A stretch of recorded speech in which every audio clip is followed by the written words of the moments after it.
Bom dia, tudo bem com vocês? Grande abraço, viu? Tô com saudades. Muito bem. Hoje a gente vai ter a aula de português conforme a nossa educação à distância que está sendo desenvolvida no Instituto Piaget de Ensino, parceria com o Colégio Apogeu, tá? Muito bem, e aí, dando continuidade às nossas atividades, hoje nós vamos estar falando sobre o preconceito linguístico, ou seja, a gente vai retomar um pouco das aulas anteriores, de tudo que eu já tinha conversado com vocês, né? Muito bem. Dentro da nossa linguagem, nós temos uma série de fatores que vão interferir na forma como a gente vai usar essa linguagem, né? Então, são fatores externos que vão estar afetando nesse processo. Bom, quais são esses fatores? Primeira variedade linguística que nós vamos ter é a variedade geográfica. Ou seja, em cada região, a pessoa vai utilizar uma linguagem de acordo com o lugar onde ela vai morar, de acordo com a região onde ela reside, onde ela mora. Muito bem.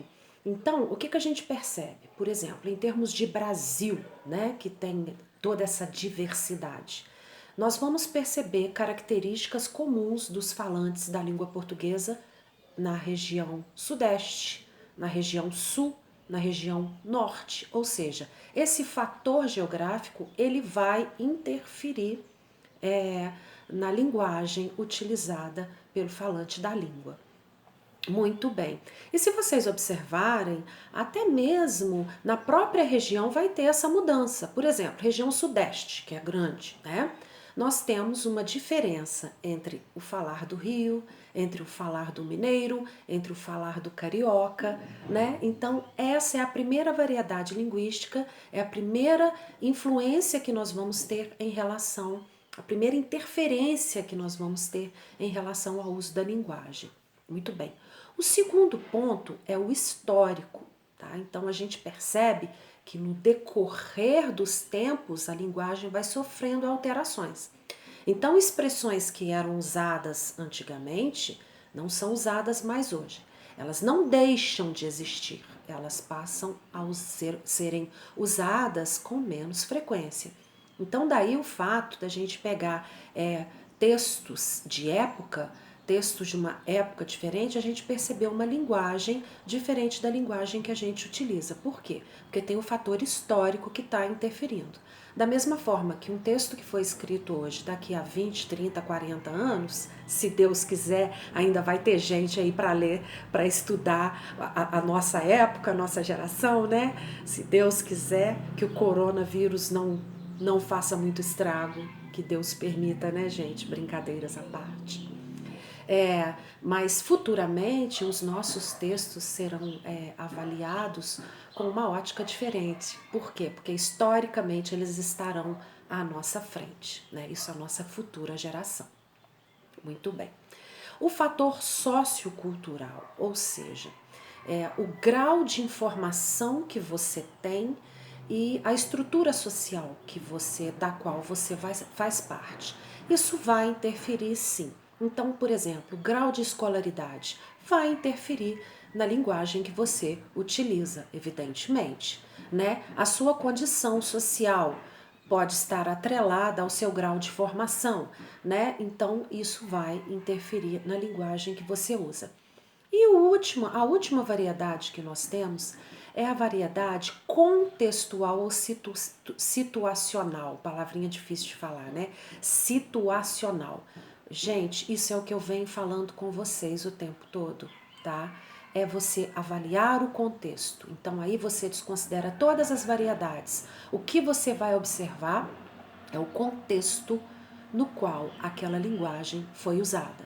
Então, por exemplo, se eu estou no contexto acadêmico, né, a minha linguagem vai ser adequada àquele contexto. Se eu estou num contexto familiar, é evidente que a minha linguagem vai ser mais desprovida, mais solta, mais dinâmica, né? Muito bem. Agora, um ponto que a gente precisa levar em consideração, que são essas variedades em relação ao preconceito linguístico. Por quê? Porque nós temos uma língua padrão, né? também já falei isso com vocês. Essa língua padrão será a língua que vai nortear toda uma língua, no caso, a língua portuguesa. Então, na hora que você for escrever um texto, você vai respeitar um padrão. E esse padrão são as regras da língua mesmo, tá? É você usar a concordância corretamente, é você usar a regência corretamente, é você saber usar os pronomes adequadamente, tá? São essas regras que vão nortear a nossa língua. Então, o que que acontece? O fato de uma pessoa não ter domínio dessas regras e não obedecer essa norma padrão não quer dizer que a gente tenha que estabelecer um preconceito linguístico, tá? O que vale é a comunicação. Se naquele contexto você conseguiu entender o que ela está falando e você está levando em consideração que ela não tem um grau de escolaridade, que ela não teve oportunidade para isso, é evidente que nós não vamos discriminá-la, tá? Então essa variedade linguística, ela não pode funcionar como um processo discriminativo, tá? Então por isso que eu falo, tudo a gente tem que observar o contexto, a situação nos quais a língua está sendo usada, nos quais a linguagem está sendo usada, ok? Muito bem. Aí, eu gostaria de pedir a vocês, dentro de toda essa explicação, que está simples, porque eu já tinha falado com vocês alguma coisa anteriormente, nas aulas anteriores, né? Eu vou pedir a vocês que façam os exercícios da página 20 à página 23, tá? Eu vou estar mandando essas atividades para vocês aí, tá bom?